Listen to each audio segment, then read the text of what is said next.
We are back in the Charlie Wilson KitchenAid kitchen preparing an Easter menu that everyone at the table is going to enjoy. Chef Brandi Alexander is here once again, showing us how to create some classically Southern side dishes, but they're different. They're with a twist, Chef Brandi. Just a little spin. I know every year on Easter, people ask me, they're like, I do the same boring side dishes, mashed potatoes, green beans, I need something different. And usually a green vegetable is hard to make something that everyone will like. You know, you want something healthy on the plate. So we're gonna do a roasted citrus asparagus today. Oh, yeah. Super simple, super easy. First, what I like to do with my asparagus, the very bottoms of them are very hard and fibrous. They're chewy, they're tough. If you take one out of your bundle and pop, that's exactly where it starts getting fibrous. So I'll pop one of them and then use that as a guide to cut the rest. That's a great tip. So we know we don't want that part.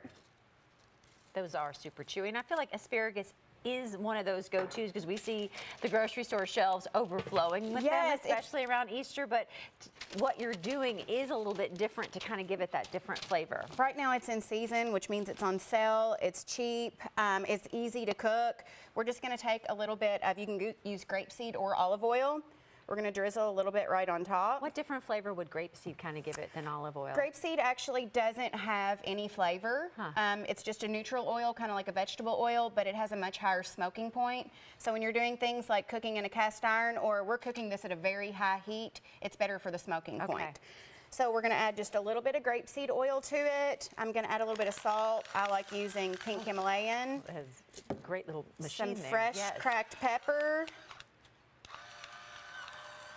Yeah, the pink Himalayan salt has been my go-to favorite. Oh, Doesn't it's my just add that favorite. wonderful different flavor I of do, salt? I love it. And then we're gonna add just a little bit of lemon juice to the top, and it enhances and changes the flavor so much. Now, I said we're gonna put this at a really high temperature. We're putting this in a 440-degree oven. Okay. You don't wanna go higher than that or your parchment paper will burn, and you want this parchment paper. Your dish is gonna be clean, easy. You don't have to wash it afterwards. Yeah, super easy there. We're gonna pop that in the oven. For how long, roughly? We're gonna go for about 10 minutes, give it a shake, and then put it back in for about another 5 to 10 minutes. Okay. And it's gonna be beautiful and give it brown. a shake, like just move it around a little bit. Yeah, just kind of take the edge of your pan and just shake it around a little bit. Look at that. Then. And so that higher heat, that's gonna. The higher heat is going to caramelize the outside, but it's not going to make it mushy in the middle. You're still gonna have that little bit of bite, but you'll have the crunch, but you'll still have the beautiful color as well. There's nothing worse than mushy asparagus. Yes, and then, you know, to make your dish pretty, you can kind of just do a pretty little wedge of lemon.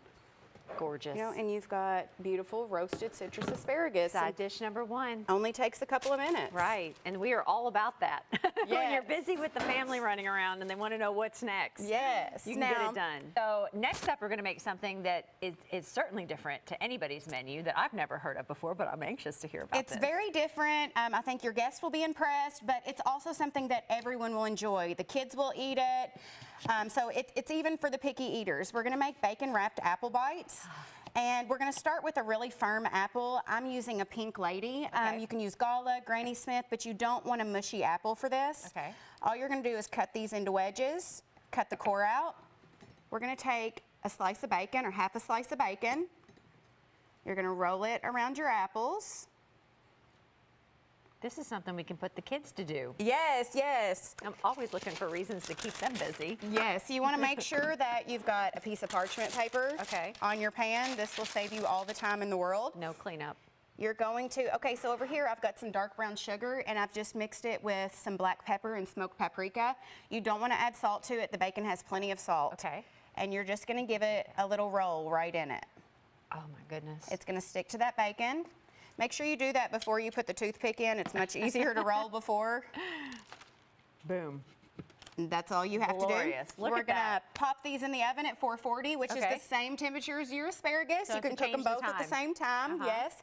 You're gonna cook these for 10 minutes. After 10 minutes, you're gonna give them a little flip so that they can cook for a couple minutes on the other side. Okay. Easy. Then you're gonna have, look at that.